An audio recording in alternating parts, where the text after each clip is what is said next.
Amém. Nós estamos iniciando hoje o estudo de número 29 do Seminário Teológico de Base, aqui do Ministério do Deuteronômio. Na Escola Discípula a gente já passou, ao longo desse período, já por 3 apostilas, estamos no módulo 3, apostila de número 3, módulo 3, já vimos 1, já vimos 2, estamos no 3, que trata basicamente sobre Cristologia, Nós estamos estudando de forma profunda o ministério, a vida, o propósito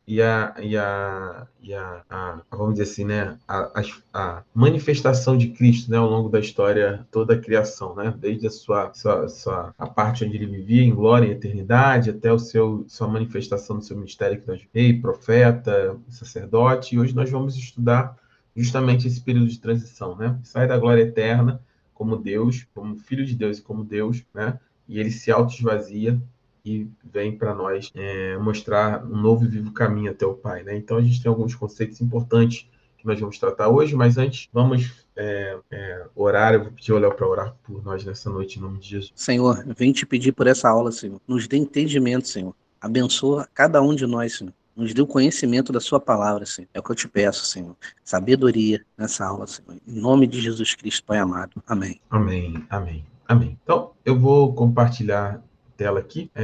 Então, esse material que eu estou compartilhando com vocês hoje, ele é um material exatamente igual da apostila, Só transformei ele numa forma mais didática para a gente poder avaliar. Então, hoje a gente vai falar do estudo de número 29, o autoesvaziamento de Cristo, que em grego significa kenose, E aí, eu coloquei, de maneira clara, assim, bem-vindo a esse estudo profundo sobre a kenosis, um conceito essencial para compreender a natureza de Cristo, seu amor por nós. A gente vai mergulhar no significado do autoesvaziamento de Jesus, explorando desde a sua divindade até a sua encarnação, seu sacrifício na cruz, E aí prepare-se para uma jornada inspiradora de descoberta e reflexão.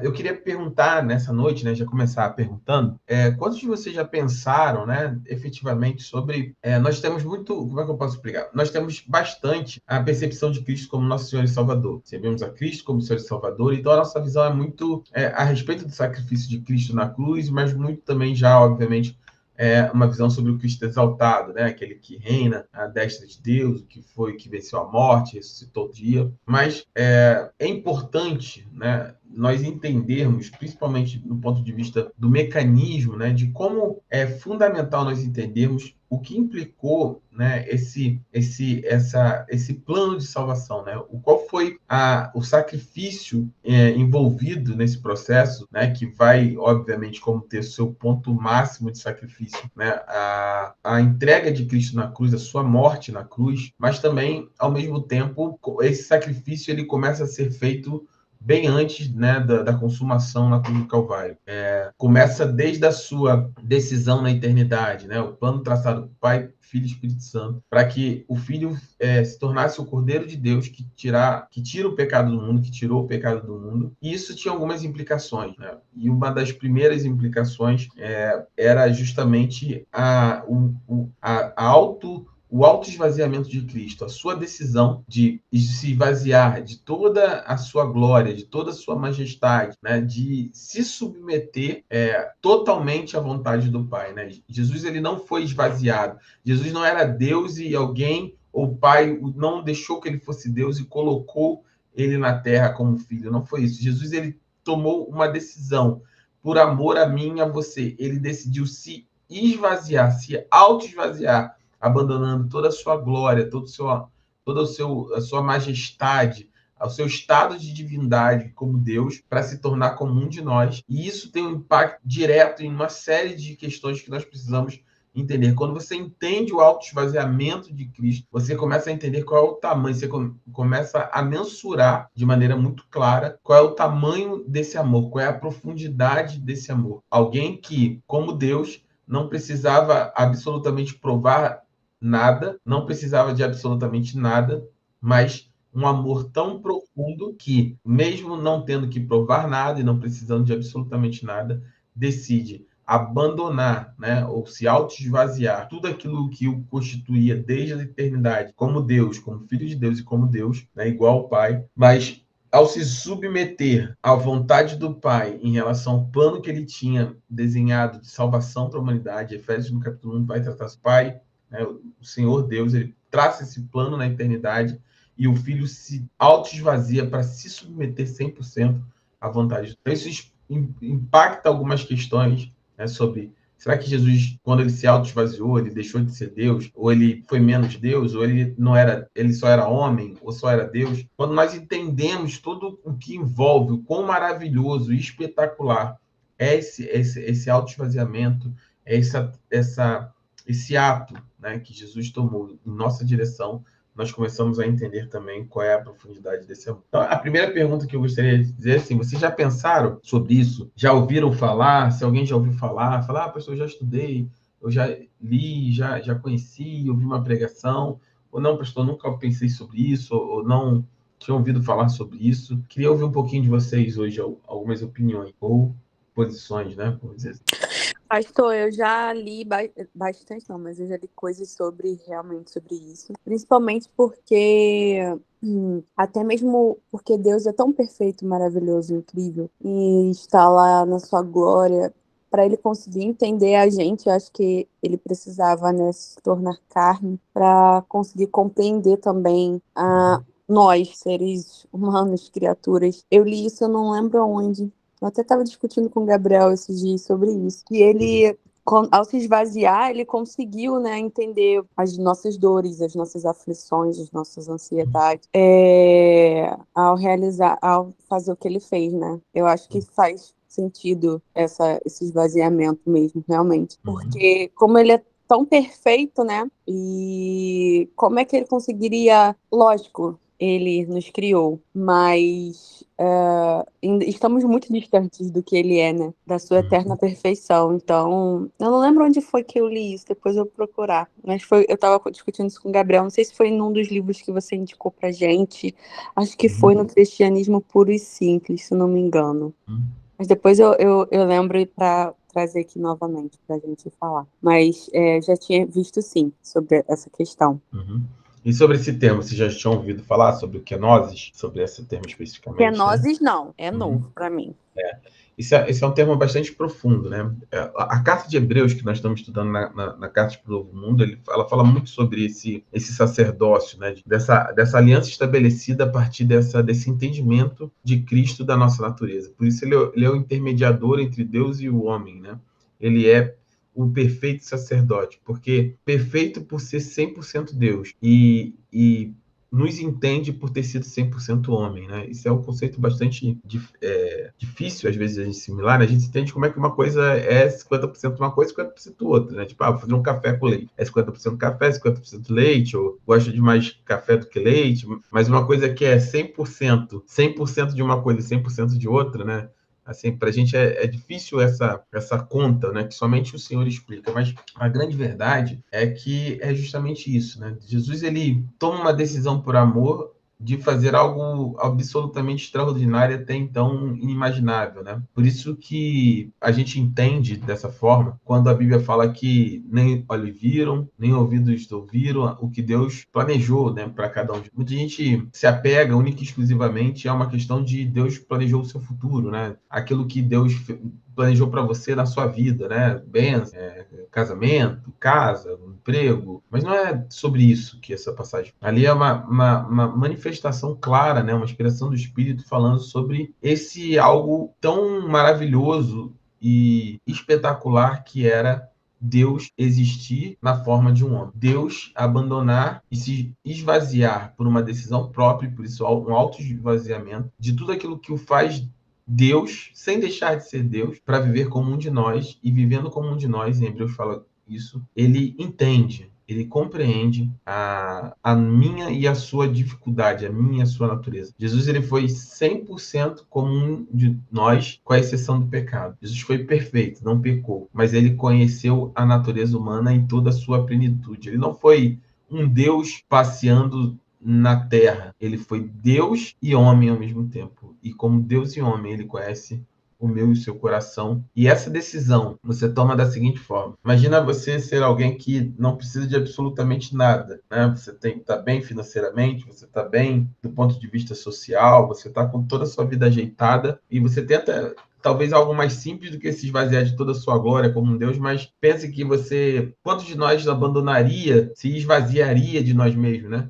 Abandonaria o nosso conforto, nossa casa, o nosso lar, a nossa honra, entre aspas, né, diante da sociedade, sermos reconhecidos como pessoas ditas, bem organizadas, bem estruturadas, e por amor, né, de pessoas que não só não nos conhecem, mas, além de não nos conhecerem, nos rejeitam. E muitas delas nos odeiam. A gente nos esvaziar de todo esse status, de toda essa honraria e passar a viver como uma dessas pessoas para demonstrar amor a elas. E, mais do que isso, se propor, por exemplo, se algumas delas, ou se todas elas tivessem uma condenação, por exemplo, na justiça, a pagar esse preço, ou pagar essa pena, e mais do que pagar essa pena, morrer no lugar por ela. Quando você traz nesse aspecto humano, fica muito evidente de como o sacrifício de Cristo começa muito antes da cruz, né? A submissão à vontade do Pai, o esvaziamento de todo o seu ser, é uma demonstração clara de o quanto ele nos amou e de quanto ele ansiou, desejou em seu coração religar ou nos trazer de volta para ele. Isso é algo fundamental para que nós entendamos o tamanho do amor de Cristo. A palavra religião, ela tem esse contexto, né? Significa religar ou ligar novamente, né? Distante de um contexto religioso, né? De dogmas e doutrinas, mas no sentido de ligar um homem novamente a Deus. E Jesus, ele toma essa decisão de se auto-esvaziar e, a partir daí, tudo, absolutamente tudo, muda na história não somente da humanidade, mas na história da eternidade. Então, quando a gente avança aqui nesse aspecto, né, então o que significa o auto-esvaziamento de Cristo, né? Desvendando a humildade de Cristo. E aí eu coloquei aqui alguns destaques, né? Nesta lição, vamos explorar o conceito de kenosis, né, que significa esvaziar, e como ela se aplica ao nosso Senhor Jesus Cristo através da lente de Filipenses 2, de 5 a 11. Iremos entender a natureza do auto-esvaziamento de Jesus, desvendando a sua humildade e seu amor abnegado por nós. Alguém pode ler, por favor, esse texto de Filipenses 2, de 5 a 11? Eu posso, pastor.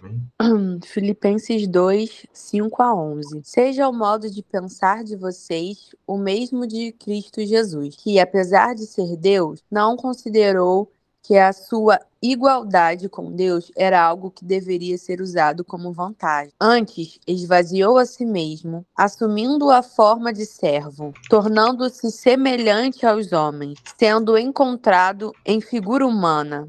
Humilhou-se e foi obediente até a morte, e morte de cruz. Por isso, Deus o exaltou à mais alta posição e lhe deu o nome que está acima de todo nome, para que ao nome de Jesus todo joelho se dobre, nos céus, na terra e debaixo da terra, e toda língua confesse que Jesus Cristo é o Senhor, para a glória do Deus Pai. Amém. Nossa, que forte. Muito lindo, né? Esse texto de Filipenses 2, 5 a 11, ele é algo que nós chamamos assim, ele é a cosmovisão, né? Eu já expliquei sobre isso, né? Cosmovisão é como, imagina que o meu óculos, né, fosse a forma como eu enxergo o mundo. Então, basicamente, né, quando nós temos uma visão sem Cristo, né, quando não somos convertidos, nós temos uma visão de mundo, né? E quando nós recebemos a Cristo, é como se nós trocássemos de óculos, né? Mudássemos o óculos. E aí, com esses novos óculos, nós passamos a enxergar o mundo não mais sobre as lentes de uma vida anterior, ou cegos, né? Vou até colocar assim, né? Não enxergávamos nada e com óculos passamos a enxergar. E esse fato se chama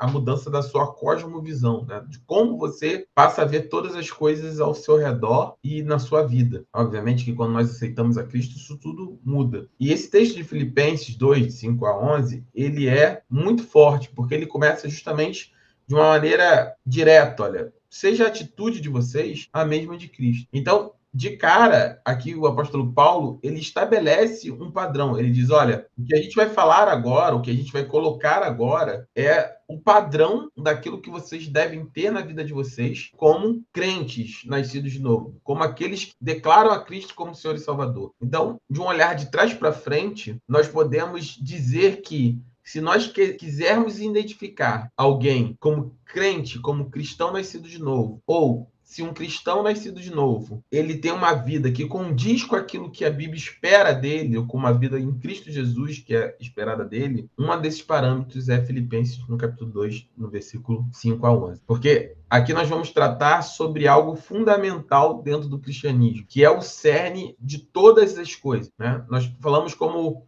parâmetro 2 mandamentos: amar o Senhor Deus acima de todas as coisas e amar ao próximo como Cristo nos amou. Eram 2 mandamentos, certo? Amar a Deus sobre todas as coisas e amar o próximo como a ti mesmo. Jesus reforma, né, um desses mandamentos. Ele diz, olha, agora um novo mandamento eu vou dar. Vocês ouviram, ama a Deus, ama o seu próximo como a ti mesmo. E eu vos digo, amem ao seu próximo como eu vos amei. Então Jesus sobe o nível, né, do segundo mandamento. Então esses 2 são parâmetros. E aí, uma vez que você tem esses 2 parâmetros, qual é a atitude esperada de quem verdadeiramente vive esses 2 parâmetros? É que tenha na sua atitude, como dizia em Filipenses no capítulo 5, que a atitude de cada um de nós seja como a atitude de Cristo. E o que ele vai relatar dali para frente, ele diz, olha, ele era Deus, ele não é que ele parecia com Deus, não é que ele talvez fosse Deus, não é que ele era um Deus menor, não, ele era Deus, mas mesmo sendo Deus, ele não apegou-se a esse fato, não considerou ser igual a Deus, algo como ele deveria se apegar. Ele não disse, olha, eu sou Deus, então, pai, eu não vou, porque eu sou Deus, o que eu vou fazer lá? Eu vou morrer na cruz? Eu vou isso, eu vou aquilo, eu sou Deus, mas como um filho, obediente e submisso à vontade de um pai, de seu pai que ama. Jesus, ele estabelece esse parâmetro, e Filipenses diz, ele não se apegou a esse fato de ser a Deus. Antes, pelo contrário, ele tomou uma decisão e esvaziou a si mesmo, e aquele que era Deus veio a ser servo e tornou-se semelhança de homem. E sendo encontrado na forma humana, ele humilhou-se ainda mais e foi obediente até a morte, e não qualquer morte, a uma morte de... E aí, a partir dessa atitude, gerou todo um outro processo, que é o de exaltação. Por isso, por ter sido submisso, por ter sido humilde, por ter se esvaziado de si mesmo, Deus o exaltou à mais alta posição e lhe deu o nome que está acima de todo nome. Uma única finalidade, para que, ao nome de Jesus, a partir de agora, todo joelho vai se dobrar no céu, na terra e debaixo da terra. E toda língua vai confessar que Jesus Cristo é o Senhor, pela glória de Deus. Não existe uma opção, é só o tempo em relação a confessar a Cristo como o Senhor. Nós podemos fazer isso agora, em vida, enquanto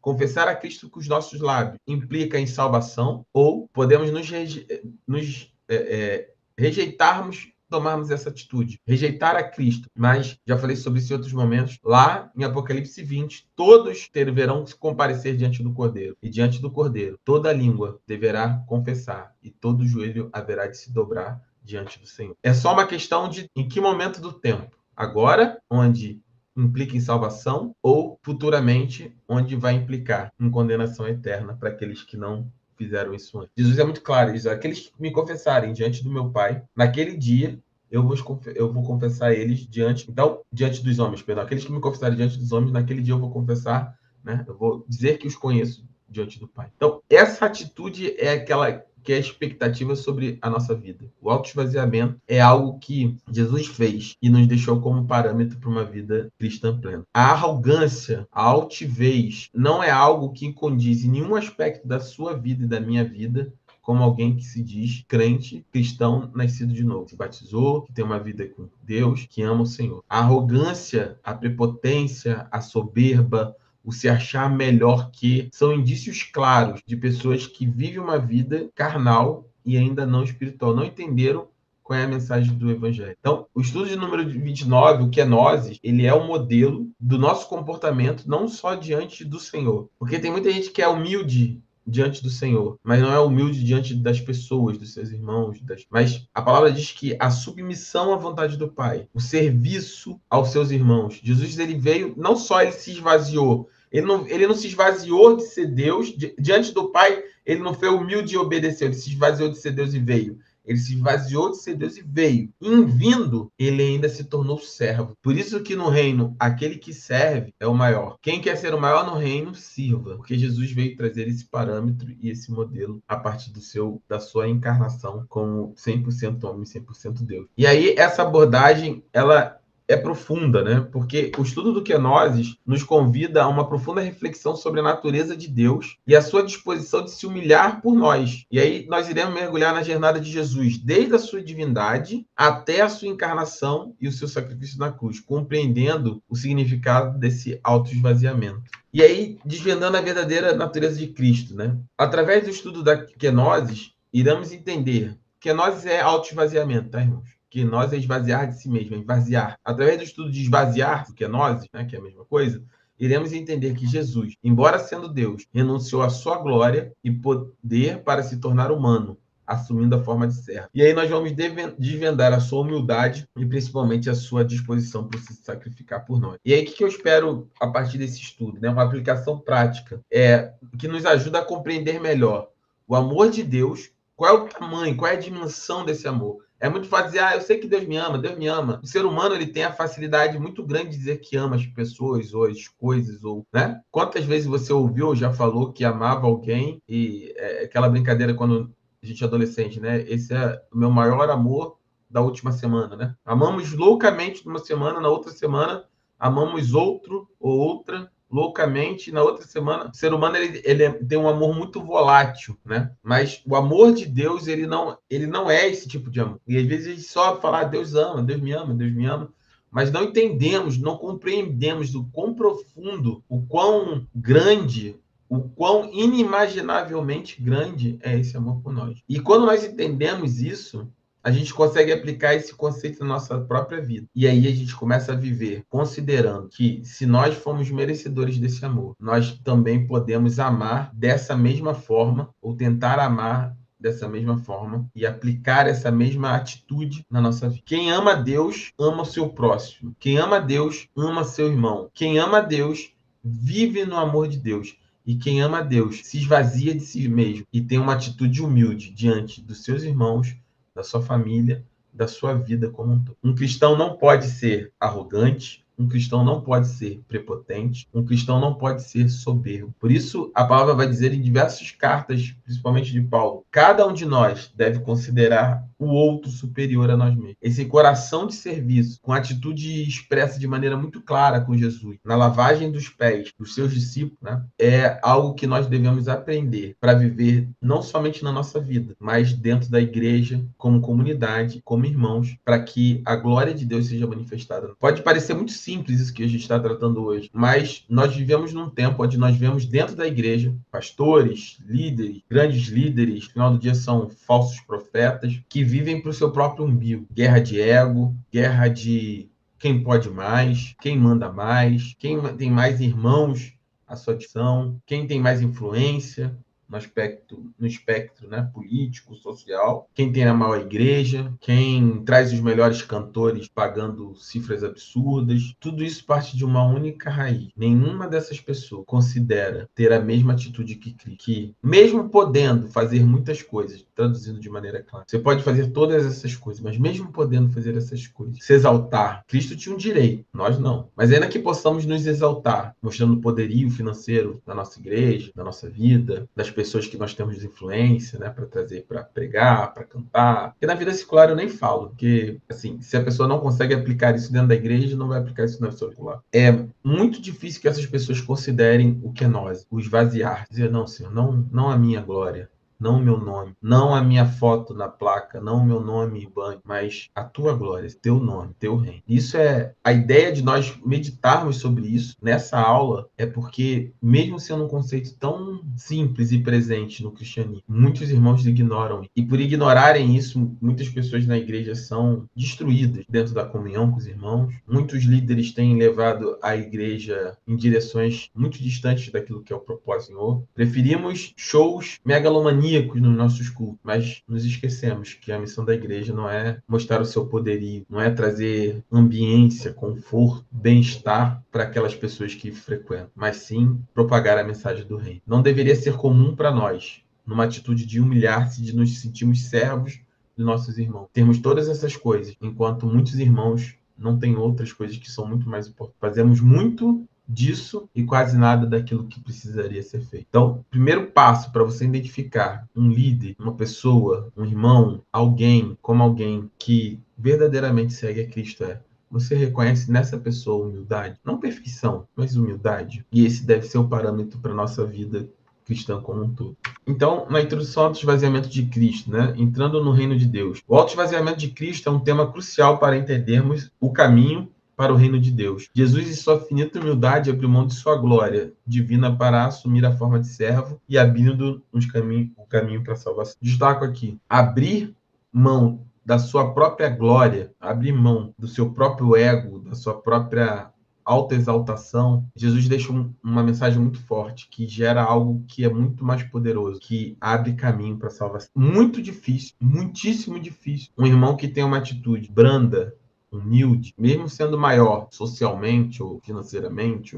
mas um cristão, uma irmã, um irmão que tem essa atitude, é muito improvável que ele não gere ou ela não gere ao seu redor salvação. Quando as pessoas reconhecem um servo, uma serva de Deus, numa atitude de humildade, mesmo podendo não estar, podendo estar numa posição de se exaltar, se elevar, é imediato o reconhecimento das pessoas e fala, olha, o Léo tem algo de diferente. Mariano, Mar, Yasmin, Sil, Gabriel tem algo de diferente na vida deles. O Lúcio, Tatiana tem algo diferente. A humildade produzida pelo Espírito, indiscutivelmente, abre caminho para a salvação daqueles que não conhecem. Porque nós nos revela a verdadeira natureza de Deus, que se humilha para nos elevar.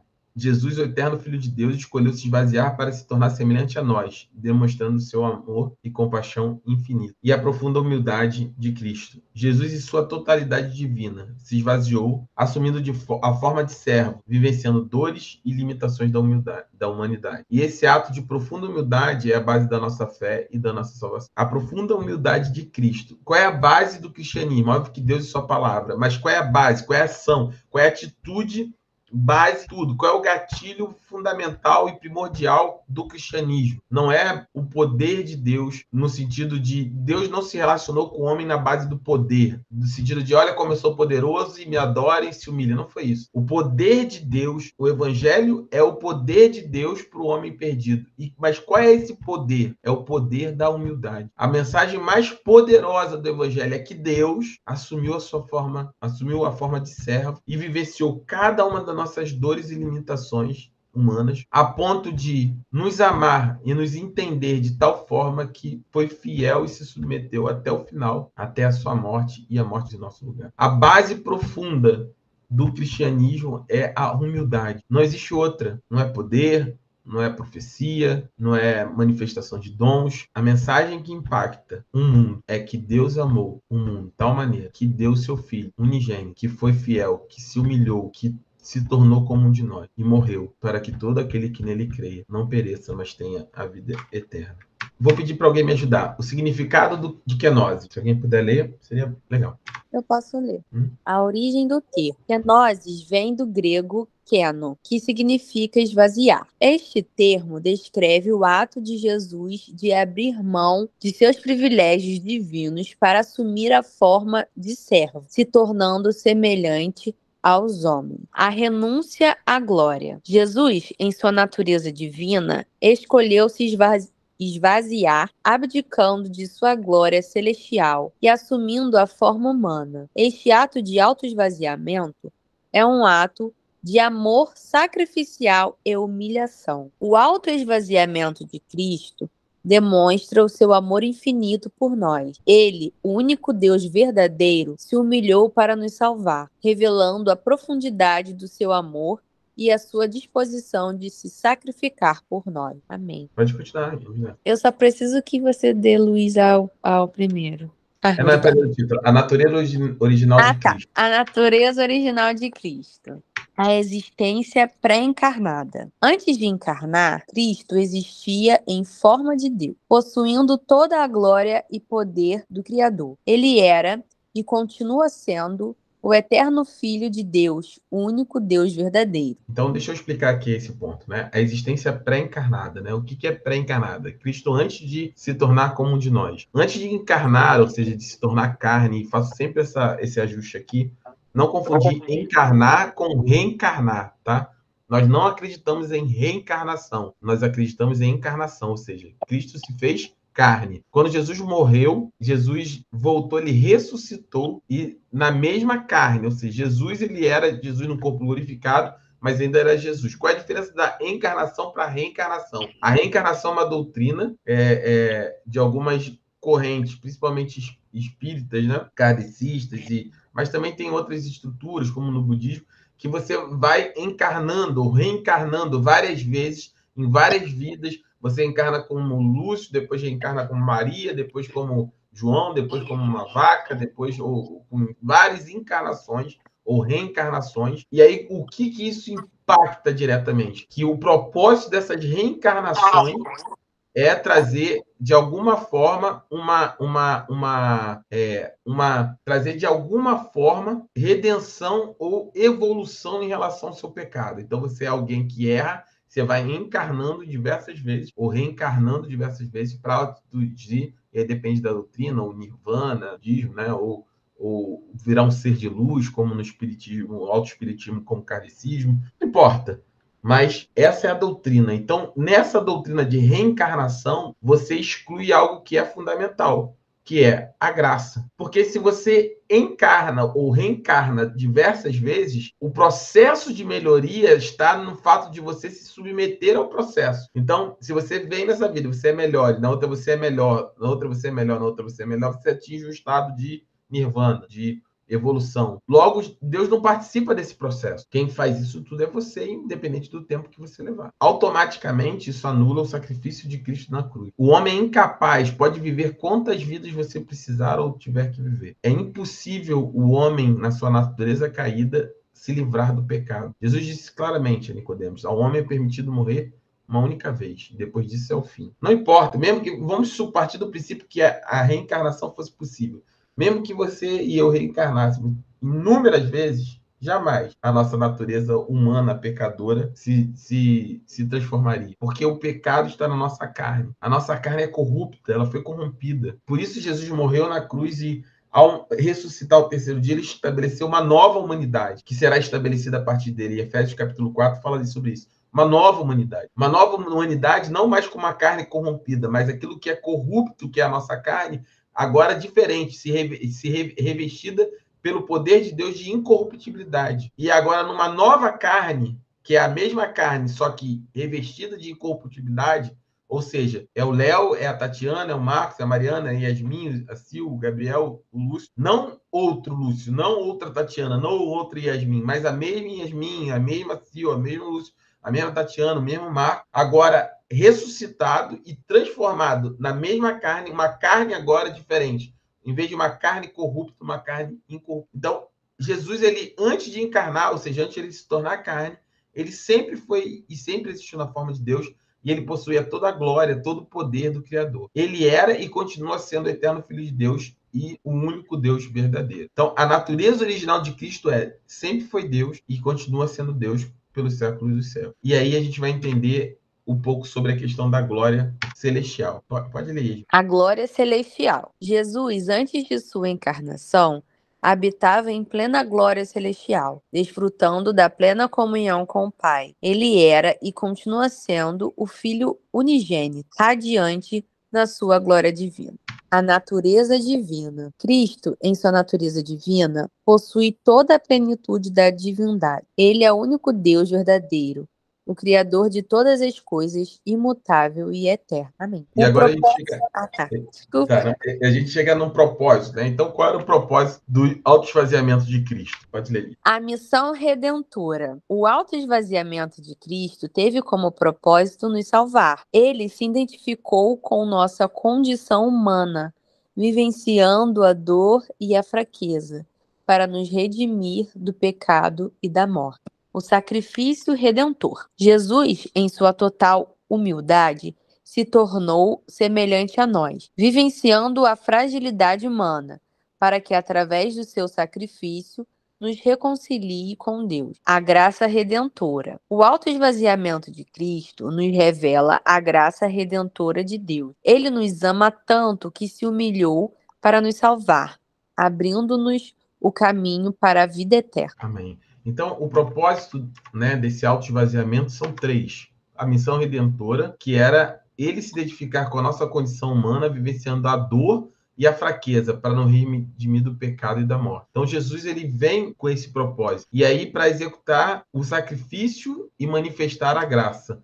Então, o sacrifício redentor, que Jesus, em sua total humildade, ele não só se tornou como de nós e vivenciou a nossa fragilidade, entendeu a nossa humanidade, porque foi 100% homem, mas isso tinha uma implicação ainda mais profunda. Assim como o primeiro homem, o primeiro Adão, tinha falhado, a gente está vendo esse Hebreus na Carta para o Novo Mundo, e o pecado a gente vai ver nas próximas mensagens, e o pecado entrou no mundo porque esse primeiro homem falhou e entregou, né, vamos dizer assim, a oportunidade de viver eternamente com Deus, trocou pelo fato de querer assumir o controle da sua própria vida, e com isso concebeu o pecado. Era necessário para que o pecado perdesse a força, para que o pecado não tivesse mais poder sobre essa nova humanidade, que um novo Adão, segundo homem, né? Adão significa homem, segundo Adão, ele fosse vitorioso, para que resgatasse aquilo que foi entregue. Então, o primeiro Adão entrega e o segundo Adão resgata. Então, Jesus era necessário que o seu sacrifício redentor, fosse vivenciado e feito na forma e fragilidade do ser humano. E aí, quando nós entendemos isso, você entende definitivamente a graça de Deus. Porque você entende que ele nos amou tanto e nos ama tanto a ponto de se humilhar para nos salvar, abrindo o caminho para a vida eterna. Aí você fala assim, eu quero abrir uma discussão aqui que vocês estão muito quietinhos, eu quero mais microfones abertos do que...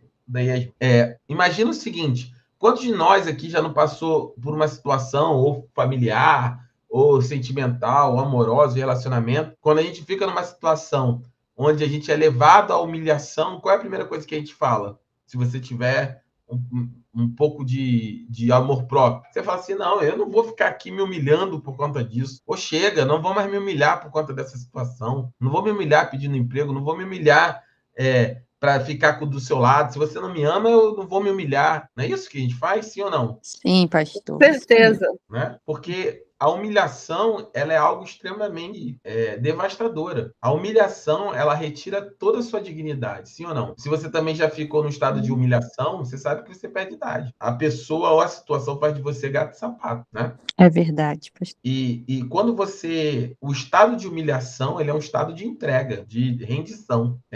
Quando você se coloca no estado de humilhação, você não tem mais poder sobre a sua dignidade. E Jesus, ele se humilhou, ele entregou, né?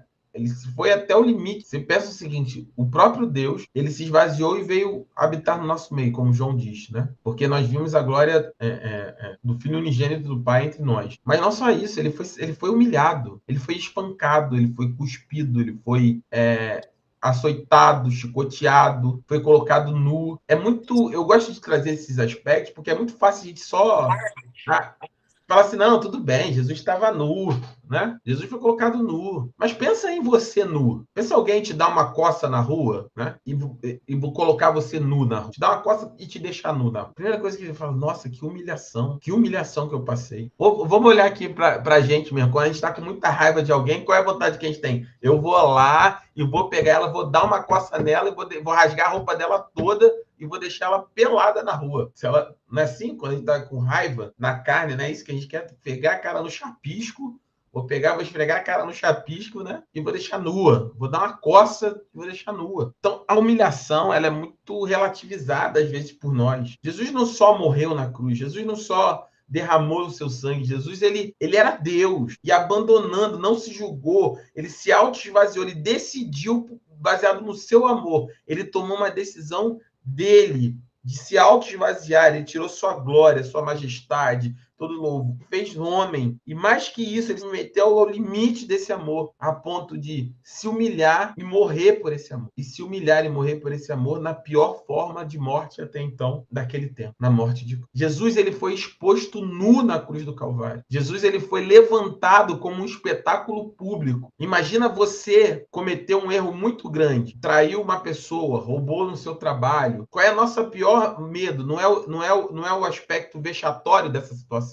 Por mais que você esteja errado, qual é o seu medo? Não é de você ser exposto? A exposição nos causa medo. A exposição, ela é humilhante. Agora você coloca essa mesma situação, você ser exposto estando certo. Você ser exposto sem nunca ter errado. Você ser exposta sem nunca ter feito absolutamente nada para merecer isso. Jesus ele foi levantado como espetáculo público e ficou horas ali exposto, envergonhado. O Senhor, Deus, Criador dos céus e da terra, ficou exposto no madeiro, envergonhado, durante horas e horas, para cumprir aquilo que ele colocou em seu coração, que nos amou de tal forma que morreria naquela cruz, para que nós tivéssemos uma chance. Jesus, ele nos deu uma chance. Tudo que nós não merecíamos, tudo que nós não tínhamos direito, uma chance. E o Senhor, ele se expôs para que nós tivéssemos essa chance. Nós não podemos simplesmente racionalizar isso de forma de dizer, não, foi uma exposição, Jesus subiu lá, ficou na cruz, morreu, ótimo, agora eu estou aqui, aleluia. Não funciona. Quando você entende o que implicou Jesus abandonar toda a sua glória, ser submisso até o final, ser exposto, envergonhado, humilhado diante dos homens, sem nunca ter feito absolutamente nada, você entende o tamanho e a dimensão desse amor.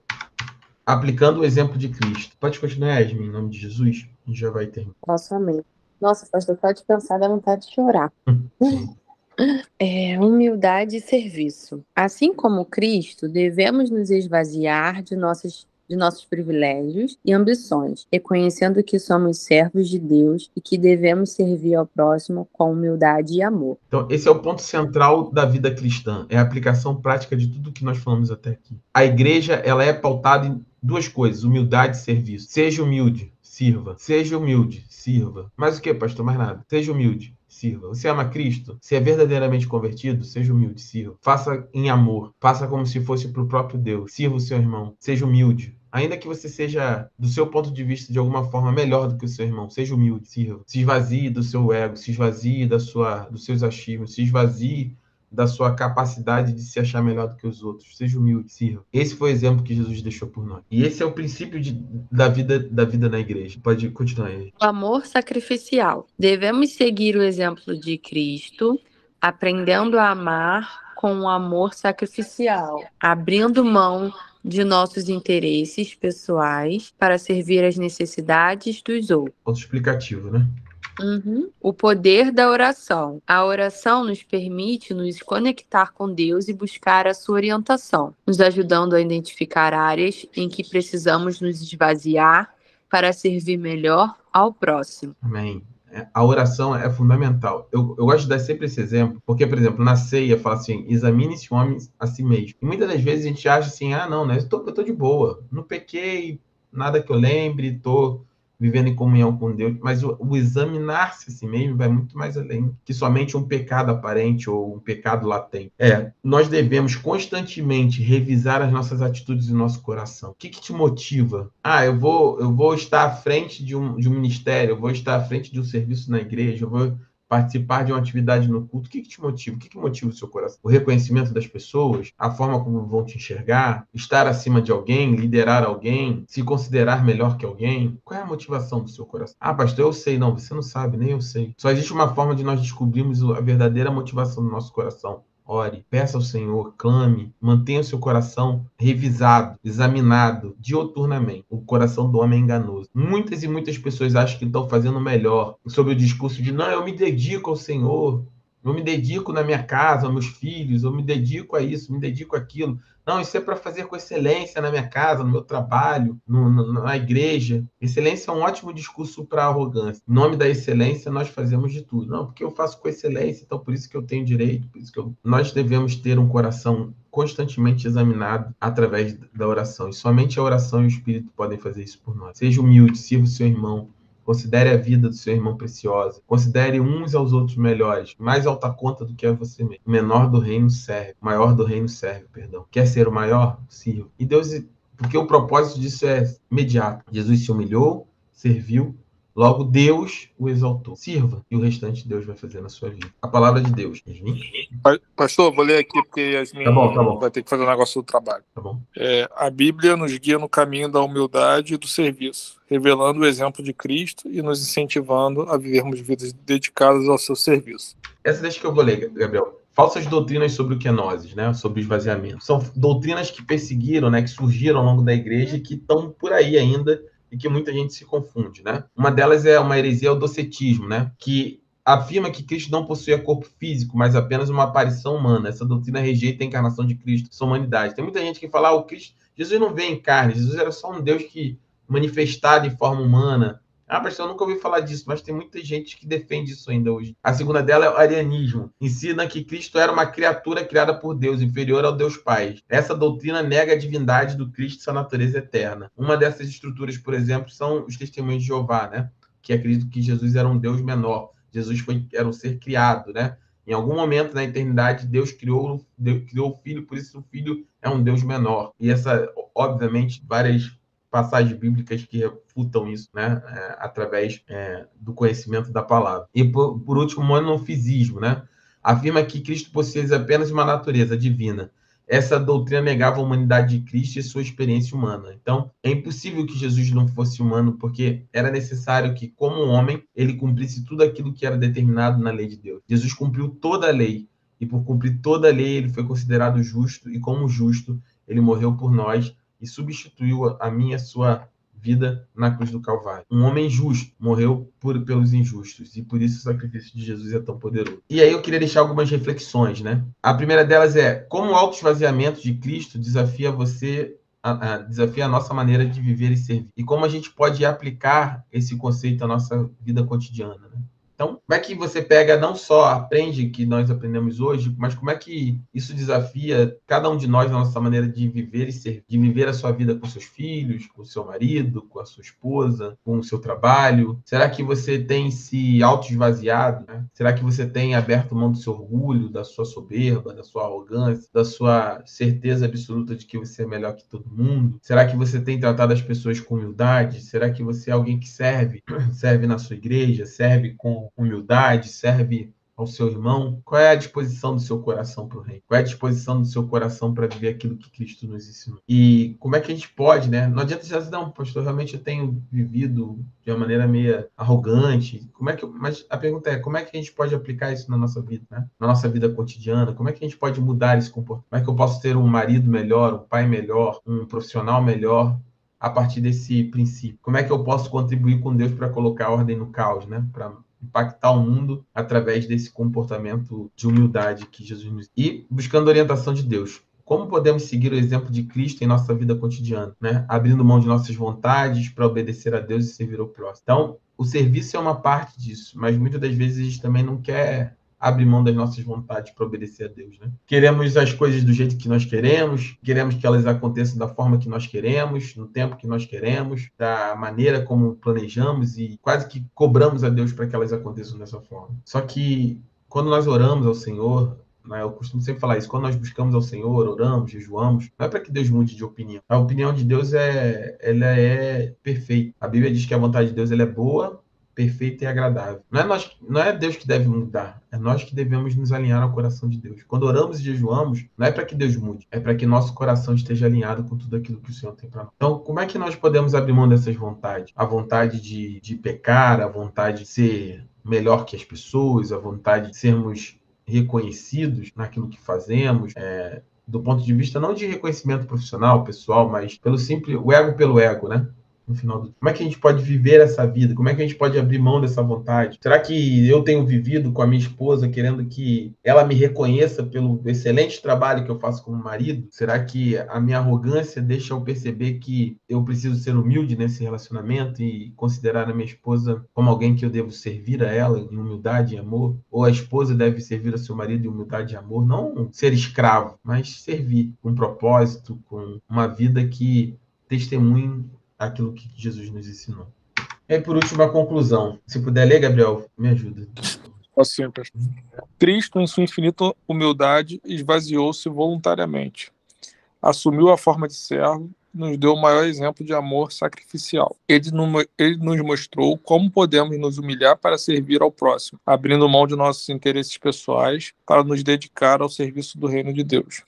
Ele foi exaltado por Deus e deve ser adorado por todos, pois através do seu sacrifício nos reconcilia com o Pai e nos deu o caminho para a vida eterna. Amém. Nos reconciliou, tá?